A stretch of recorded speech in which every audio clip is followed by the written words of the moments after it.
27-year-old Noor Muqadam, the daughter of a prominent Pakistani diplomat Shaukat Mukadam, became the victim of a brutal murder in July 2021 in Islamabad, Pakistan.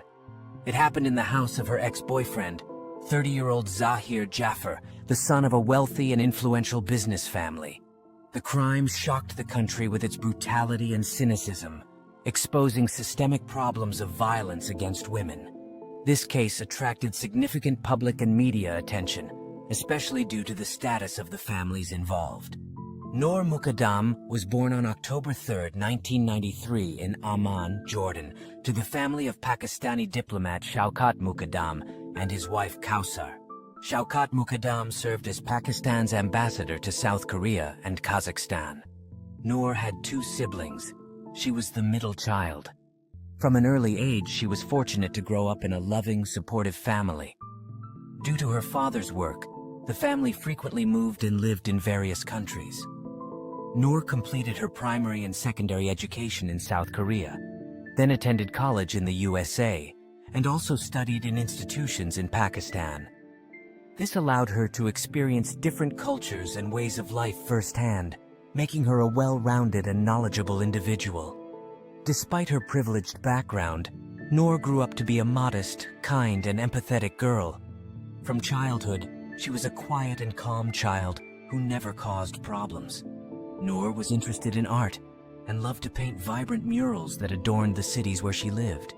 She was also passionate about fashion and dreamed of creating her own clothing line as a designer.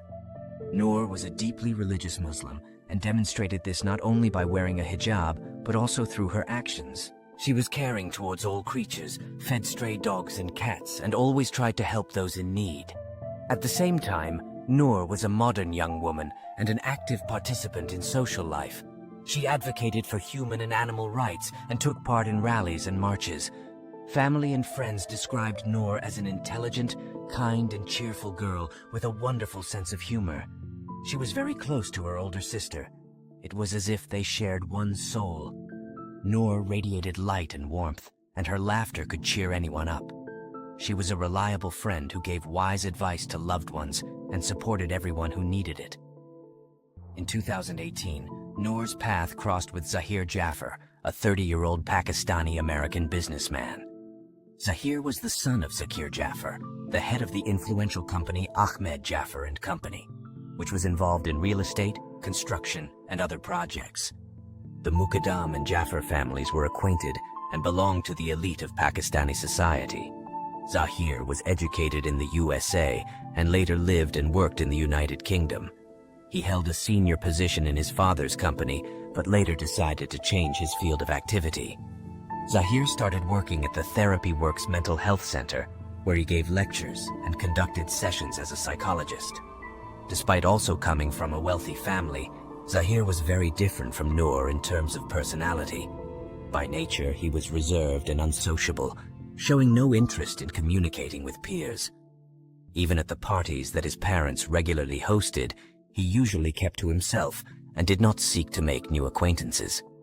However, thanks to family connections, Noor and Zahir met and began communicating.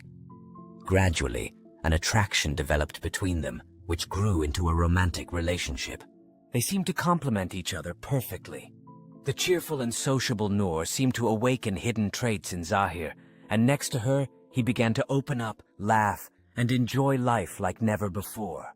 Noor and Zahir's relationship developed rapidly. They did not hide their connection, and both families were satisfied with this union. For them, Noor and Zahir were a perfect match, as if created to be together. The parents were proud of the couple and had high hopes for their future together. Meeting Noor seemed to turn Zahir's life around. Previously lonely and withdrawn, he blossomed next to the girl.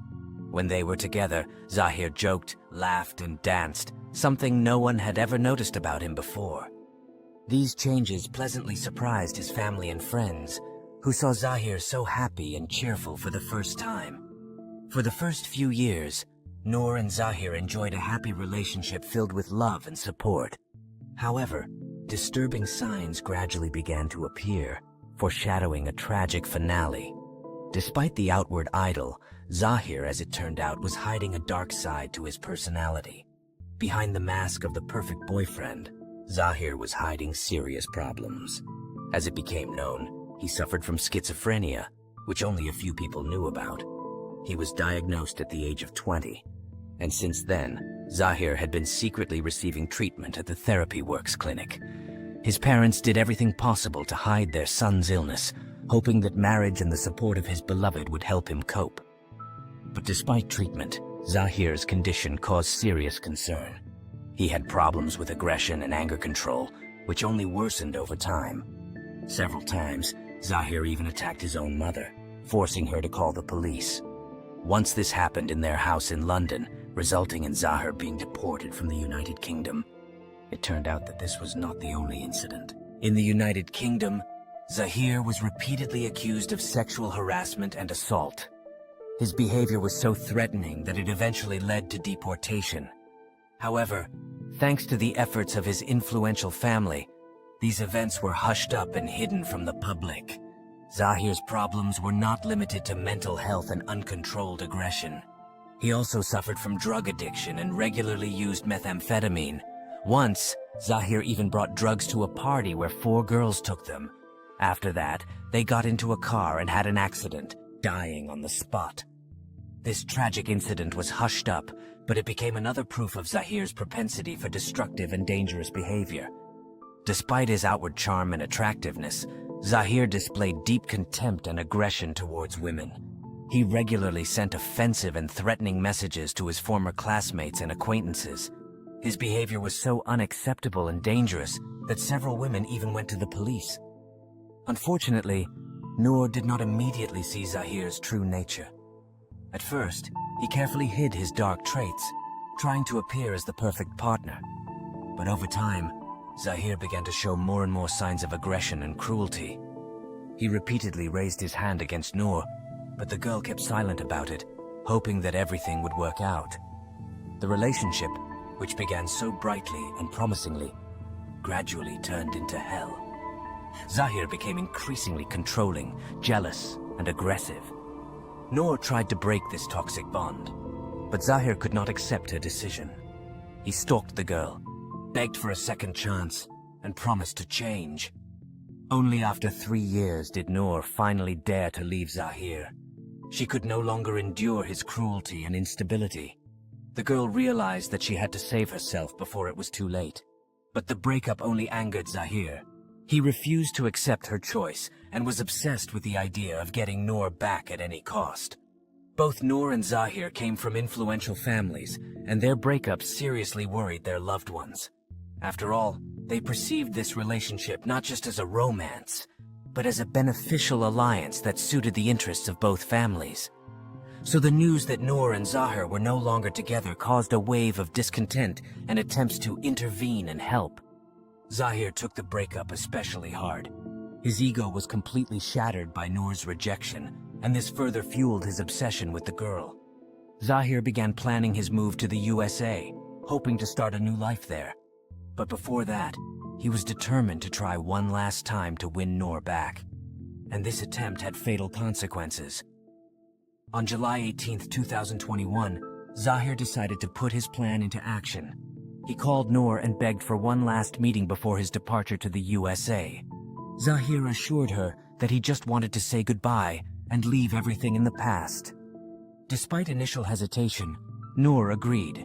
She didn't want to leave things unsaid and hoped that this conversation would help them both move on. Noor arrived at Zahir's house around 10 o'clock in the evening. She didn't tell her family exactly where she was going, only that she was going to meet a friend. The girl had no idea of the danger that awaited her, because despite all the problems in their relationship, Noor did not think that Zahir was capable of something truly terrible. Meanwhile, Zahir's behavior was becoming increasingly strange and alarming. Earlier in the day, he had called a taxi to take him to the airport for a flight to New York scheduled for 3:15 in the morning. But when the taxi arrived at 11 o'clock, Zahir told the driver that he hadn't finished packing his bags and asked him to wait. Then he postponed the trip several more times, and around 2 o'clock in the morning, he refused to go altogether, promising to pay for the downtime. The taxi driver watched in bewilderment as Zahir exited the house with Noor, practically dragging her to the car by force. The girl was barefoot and silent, which sharply contrasted with Zahir's talkativeness and energy. He tried to chat casually with the driver, but the driver felt that something was wrong. Halfway to the airport, Zahir suddenly ordered the driver to turn around and take them back, claiming that they would not make the flight anyway. Returning to the house around 2:20 in the morning, Zahir forcibly dragged Noor inside. This was the last time the girl was seen alive. Locked in the house alone with a deranged Zahir, the next 2 days turned into hell for her and for her family. A nightmare of uncertainty and desperate searches for their missing daughter began. While Noor was being held captive by Zahir, her parents were going out of their minds with worry. The girl's phone was silent. She did not respond to messages. Only once, on July 19th, Noor allegedly sent her mother a message saying that she had gone to a neighboring city with a friend. But this only heightened her family's suspicions. They knew that this was out of character for Noor, and that she would never disappear like that without warning. Noor's worried parents began calling Zahir, but his answers only heightened their anxiety. He claimed that he hadn't seen Noor and that she wasn't in his house. At the same time, Zahir spoke strangely, incoherently, as if trying to make excuses or hide something. His behavior aroused more and more suspicion, but no one could have imagined the scale of the tragedy unfolding behind closed doors. The last hours of Noor's life were a real nightmare. Surveillance cameras recorded the girl trying to escape from the house several times, but each time Zahir caught up with her and forcibly brought her back. He locked Noor in a room, threatened her with weapons, beat and humiliated her. All this time, Zahir's security guard and servants were in the house, but none of them intervened or called the police. On the morning of July 20th, Noor's mother received a voice message from her daughter. Unfortunately, the content of it remains unknown, but after that, the woman spoke with Zahir for another 20 minutes. Later, she recalled that he seemed agitated and angry, repeatedly claiming that Noor was not with him. These strange conversations alarmed the family even more, and they felt that their daughter was in trouble. Noor spent her final hours in inhuman agony. Zahir tortured her, inflicting dozens of wounds with blunt and sharp objects. Eventually, he shot the girl and then cold-bloodedly cut off her head. Even after that, Zahir remained in the house for several more hours, coming to his senses and pondering what to do next. And only when the horrific reality of his crime became too obvious did he panic and start begging for help. Realizing what he had done, Zahir began frantically calling relatives and friends. He begged them to come urgently, making up ridiculous stories about robbers breaking into the house. At the same time, Zahir continued to insist that he did not know where Noor was, even though her mutilated body was lying just a few steps away from him.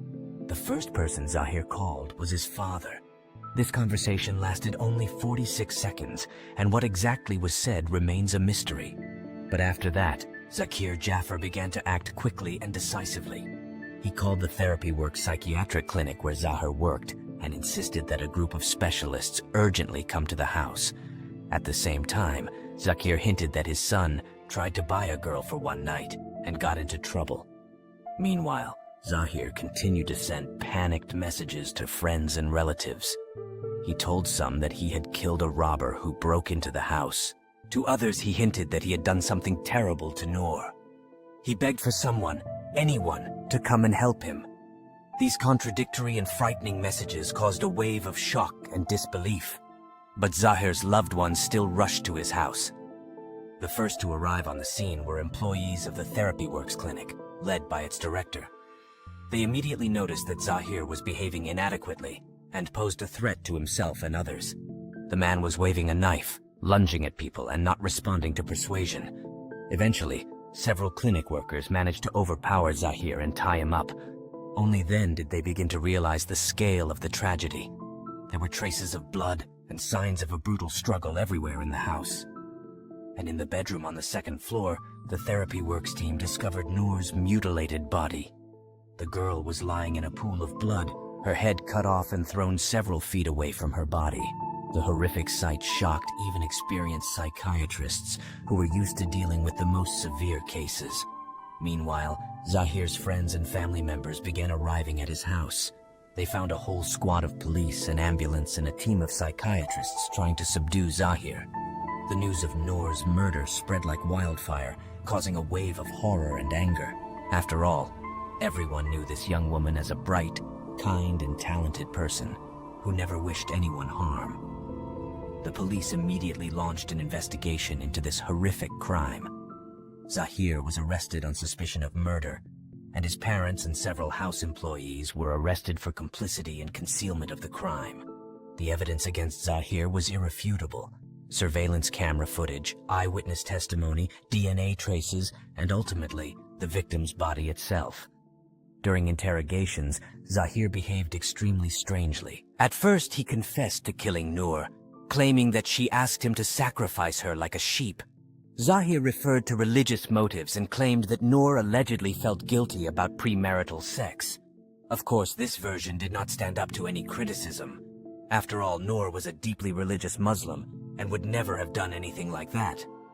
Later, Zahir changed his testimony. He stated that he killed Noor out of jealousy because he allegedly found out about her relationship with another man. Then he refused to admit his guilt altogether, insisting that as a U.S. citizen, he was not subject to a Pakistani court. None of these versions had any real basis. The investigation quickly gathered a mountain of evidence against Zahir and his accomplices. It was established that he held Noor in the house against her will, subjected her to brutal torture, raped, and eventually killed her. At the same time, Zahir's security guard, driver, and servants did nothing to save the girl or inform the police. The Noor Muqadam case shook the entire country. Pakistani society demanded the most severe punishment for the murderer and everyone who was involved in this terrible crime. However, Zahir's family had many influential connections and initially tried to settle the case. But this time, the public resonance was too great to simply hush it up. Zahir Jafar's trial began in February 2022, 7 months after Noor's murder. Despite the irrefutable evidence, he refused to admit his guilt. Instead, Zahir's defense tried to prove that at the time of the crime, the defendant was insane due to an exacerbation of schizophrenia. However, the results of a psychiatric examination refuted this version. In court, Zahir behaved arrogantly and condescendingly. He accused Noor of drug addiction and promiscuity, claiming that she was to blame for her own death. These